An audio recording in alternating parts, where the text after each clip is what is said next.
Este fue mi primer maestro. Yo estaba de cirujano en Boston y él estaba de cardiólogo en el hospital de enfrente. Me formé con él, me interesé por su vida y le tengo una gran admiración. El doctor Herbert Benson, cardiólogo de la Universidad de Harvard y profesor titular de cardiología del Hospital Deaconess, que son los hospitales de la Universidad de Harvard, era un hombre muy preocupado con la hipertensión arterial. Vosotros sabéis que la hipertensión arterial es una cosa muy común y que la persona que lo padece, si sabe que lo padece, si tiene un poco de cuidado con la sal, si hace un poco de ejercicio, no tiene sobrepeso, etcétera, y con medicación va bien. Pero claro, el doctor Benson se dio cuenta de que muchos de sus enfermos había momentos en los que se ponían nerviosos, se ponían más tensos. ¿Quién no se pondría más tenso en un problema de circulación o lo que sea? Tenían subidas de la tensión arterial que eran peligrosas. Y entonces él decía, ¿será posible encontrar una forma para reducir la tensión arterial a cifras normales sin tener que usar cantidades masivas de medicación que tienen efectos secundarios? La medicina decía que eso era imposible. Se sabía obviamente que cuando una persona está tensa, está estresada, activa una parte del sistema nervioso que se llama sistema nervioso simpático. Un sistema nervioso que lo que hace es ponerte en situación de alarma. Y todos nosotros tenemos en los lóbulos temporales del cerebro, a la altura de las orejas, unos núcleos que se llaman amígdalas y que están en el cerebro. Porque en una ocasión se me olvidó decirlo. Una persona se me puso súper pálida. Yo no sabía qué le pasaba, pero estaba pálida y dije, algo le pasa a esta persona. Me acerco y le digo, ¿se encuentra usted bien? Y me dijo, no. Digo, ¿pero qué le pasa? Y dice que estoy entendiendo toda mi vida y ya no tiene remedio, me las quitaron de pequeño. La confusión viene de que amígdala viene del griego, quiere decir forma de almendra, igual que estas. Pero son núcleos en el cerebro y es el detector de peligro. Cuando tú piensas que estás en peligro, el detector se activa. Y al activarse ese detector en la amígdala, el núcleo central de la amígdala, pone en marcha el sistema nervioso simpático y una de las cosas que hace es subir la tensión arterial. Entonces, claro, Benson dijo, si hubiera alguna forma de reducir la actividad del sistema nervioso simpático, si consiguiéramos que este sistema no se activara de forma tan habitual, mis enfermos estarían mejor. Pero la medicina decía que era imposible. Ahora bien,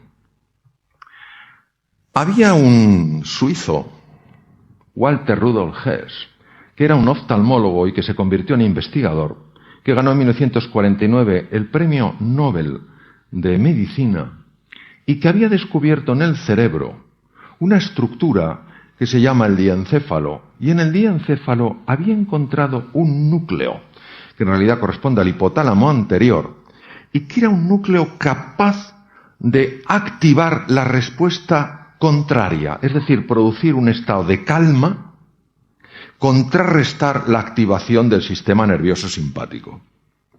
Lo había estudiado en gatos, pero claro, no había manera de saber si eso podía aplicarse a humanos. Obviamente el ser humano tiene también esos núcleos, pero cómo llegar a ese núcleo, cómo activar ese núcleo para que se produjera esta respuesta de relajación del organismo en una situación donde antes había tensión.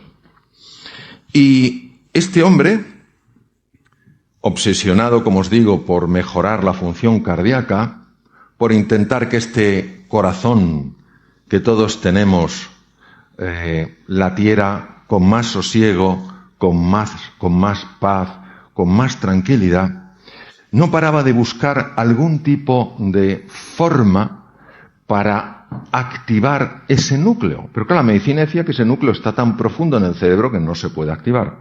Hasta que por una serie de curiosas casualidades, no entraré mucho en detalle, pero cayó en sus manos un libro que le hablaba de que la comunidad budista era capaz de hacer cosas con su cuerpo que parecían imposibles. Y no hablo de levitación porque nadie ha probado que la levitación exista. No digo que no exista, pero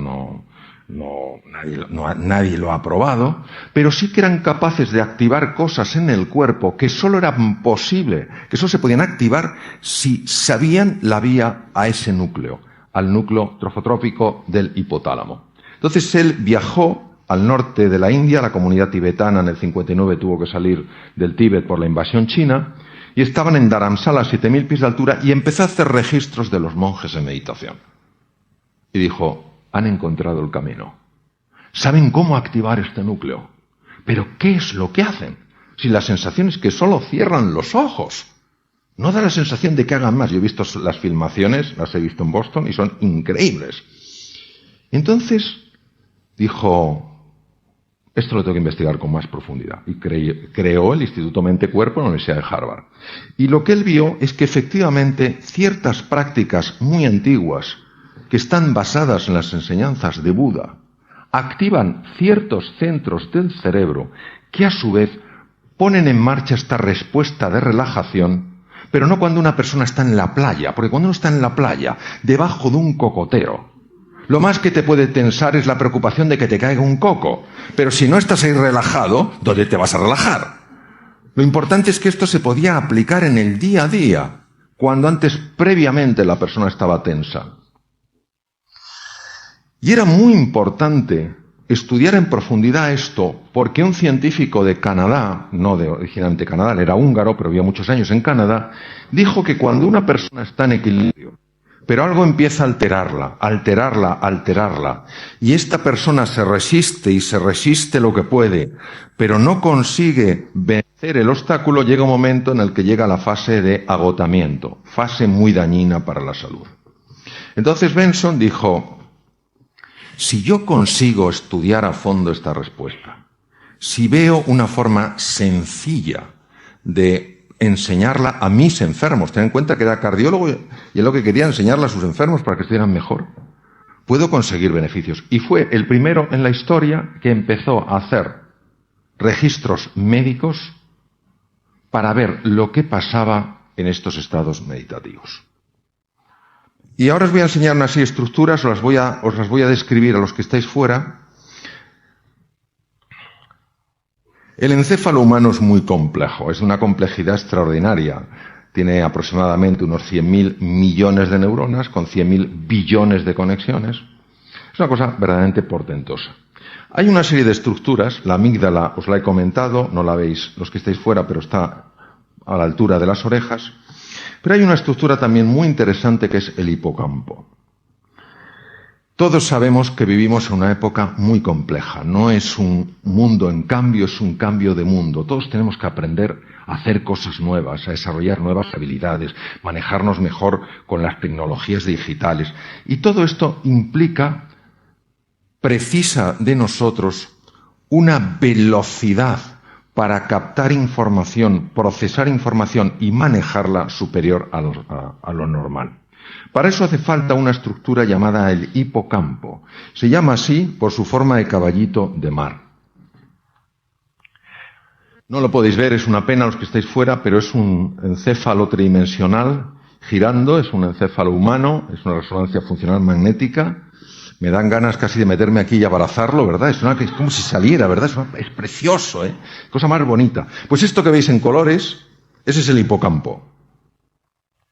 Pues una de las cosas más fascinantes que se vio es que cuando una persona entra en estos estados de calma interior, de sosiego, de paz, donde, fijaros, no huye del mundanal ruido exterior, huye del ruido interior, de esta mente que es como una jaula de grillos, que es un parloteo constante, que te hacen una faena por la mañana y estás todo el día, anda que la faena que me hizo, menuda faena.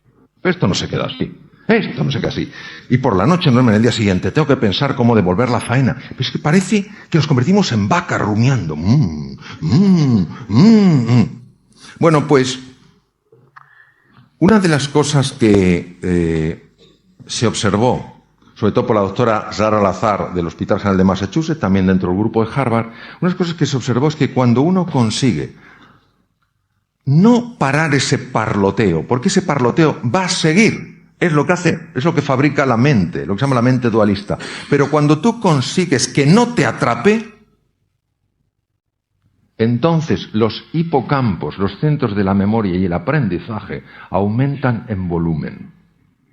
Fijaos en la importancia que esto tiene. Es decir, el ruido mental reduce tu capacidad de aprender, reduce tu capacidad de procesar la información, reduce tu capacidad de incorporar nuevas habilidades.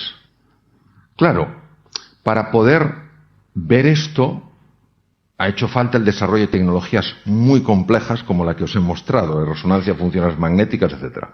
Este es otro de los grandes pioneros. Durante una época coincidieron el doctor Herbert Benson y él. Él es biólogo, especializado en microbiología, tiene un doctorado en microbiología por el Instituto Tecnológico de Massachusetts, que está al otro lado de Boston, está en la ciudad de Cambridge, enfrente de Boston. Y esta persona había practicado el mindfulness, esta metodología, este abordaje para generar espacios de paz interior, de calma y de sosiego. Lo había utilizado muchos años de su vida. Y él había notado los beneficios. Y dijo, yo tengo que llevarlo a los enfermos. Yo tengo que enseñar a personas que tienen dolor, a personas que tienen dificultades. Tengo que enseñarles esto porque creo que les puede ayudar. Y entonces se fue a la Universidad de Massachusetts, se fue a lo que se llama Departamento de Ciencias de la Conducta, Behavioral Sciences, y dijo, me gustaría montar una clínica de reducción del estrés. Creo que esta sociedad está muy estresada, creo que podría venir bien. Mi experiencia es muy buena a nivel personal.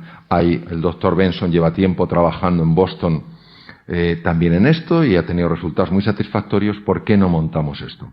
Y montaron una clínica y empezaron a aplicar el mindfulness para la reducción del estrés. Pues se llama MBSR, que quiere decir Mindfulness Based Stress Reduction. ¿En qué consiste el tema? Consiste en una cosa muy sencilla. Fijaros.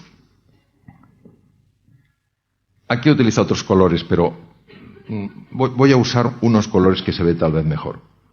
Si yo pongo el color amarillo aquí y el color azul aquí y los junto, ¿qué color veríais?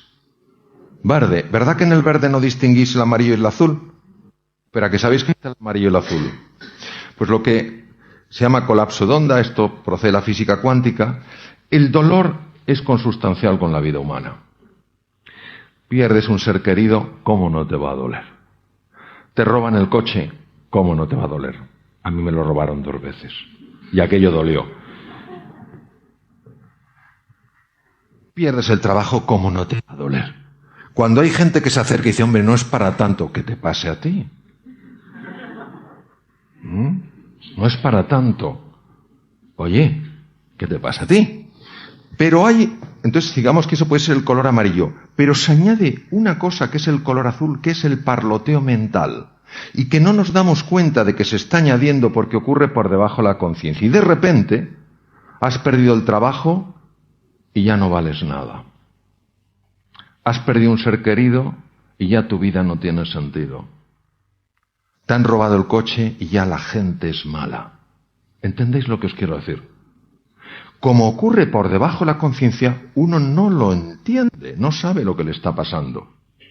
Lo que hace el mindfulness es separar la onda. El dolor tiene que estar, es parte de nuestra naturaleza, pero el sufrimiento es una creación de la mente humana. Este es otro de mis maestros, el profesor Judson Brewer. Él trabaja en la Universidad de Massachusetts, es una persona maravillosa, además un extraordinario, toca maravillosamente el violín. Y ha descubierto algo sumamente interesante con la práctica del mindfulness. Esto lo he sacado del libro, lo voy a describir. ¿Quién de vosotras no ha tenido la siguiente experiencia? Va en su coche y de repente llega donde tenía que llegar, pero no sabe cómo ha llegado. ¿Me entendéis? Va en piloto automático. Pensando tal cual. ¿Verdad que es una cosa llamativa? Como si alguien te estuviera conduciendo el coche. Hubo una serie de investigadores que descubrieron que hay un circuito, que es el circuito DFN, la red neuronal por defecto, Default Network, que se encarga de actuar como piloto automático. Pero este circuito tiene un problema. El problema es que cuando estás en piloto automático, primero, la posibilidad de tener un accidente se multiplica muchísimo. Y segundo, que este piloto automático es lo que se llama the wandering mind. la mente que divaga y que es la fuente de la infelicidad. Estar en piloto automático. Estar en piloto automático. Cuando uno está en piloto automático, uno está en piloto automático cuando en una conversación dejas la cara puesta y te llevas la olla a Camboya. La cara la dejas, estás en piloto automático. Entonces la persona ve que tú la miras, pero sabe que no estás ahí. No sabe dónde estás, pero sabe que ahí no estás. ¿Entendéis lo que os quiero decir? Entonces, eso que se llama The Wandering Mind, dice, The Wandering Mind is an unhappy mind. La mente que divaga es una mente no feliz. No podemos entrar en la construcción del yo porque nos llevaría mucho tiempo, pero es interesante que sepáis que la práctica del mindfulness interfiere directamente en este circuito. Interfiere en este circuito. Por ejemplo, nosotros comemos automáticamente. Nosotros no comemos con el cuerpo, comemos con la mente. Es como si el tenedor o la cuchara tuvieran vida propia. ¿Sabéis? O sea, según ya te está entrando el bocadito, ya el tenedor se está lanzando por el otro. Y luego, cuando uno ha comido, dices, me he pasado. Sí, pero es que nos pasamos una y otra vez, porque vamos en piloto automático. Bien. Estas son las razones, por cierto, de la obesidad y además incrementa la ansiedad. Bueno, pues lo que demostró el doctor Judson Brewer con una serie de experimentos elegantísimos es que cuando nosotros nos abrimos a este espacio de sosiego, de paz y de tranquilidad, empezamos a interferir con ese circuito. La ventaja es que el circuito automático está a su vez interfiriendo con un circuito importantísimo para mantener la atención, para aprender, para estar concentrado y para darte cuenta de lo que está pasando a tu alrededor. Este es el otro circuito que se llama Red Ejecutiva Central o Zen. El Zen es el que te ayuda a enterarte de qué va la cosa. Si alguien te está hablando, estar captando lo que de verdad te dice. Si estás ante un problema, entender de verdad de qué va el problema. Pero si uno tiene activado el circuito automático, entonces no se está enterando. Está captando muy poca información, aunque se cree que la está captando toda. Pues uno de los grandes hallazgos de Judson Brewer ha sido que la práctica del mindfulness, la de estos espacios de silencio, de paz y de tranquilidad, no solo interfieren en el circuito automático, la red por defecto, sino que potencian el otro sistema. ¿Esto cómo se ve? Esto se utiliza fundamentalmente electroencefalografía muy precisa, se utilizan técnicas de resonancia funcional magnética que permite de alguna manera ver la mayor o menor actividad de esas zonas. Si te gustó nuestro video te invitamos a dejarnos un like y compartir el enlace con tus amigos y contactos. Déjanos tus opiniones en la caja de comentarios, nos emociona responderles. Te invitamos a que te suscribas a nuestro canal y no olvides activar la campana de notificaciones para que no te pierdas todos nuestros videos y que seas el primero en verlos. Muchas gracias por ver el video y tu tiempo. Nos vemos en el próximo video, amigos.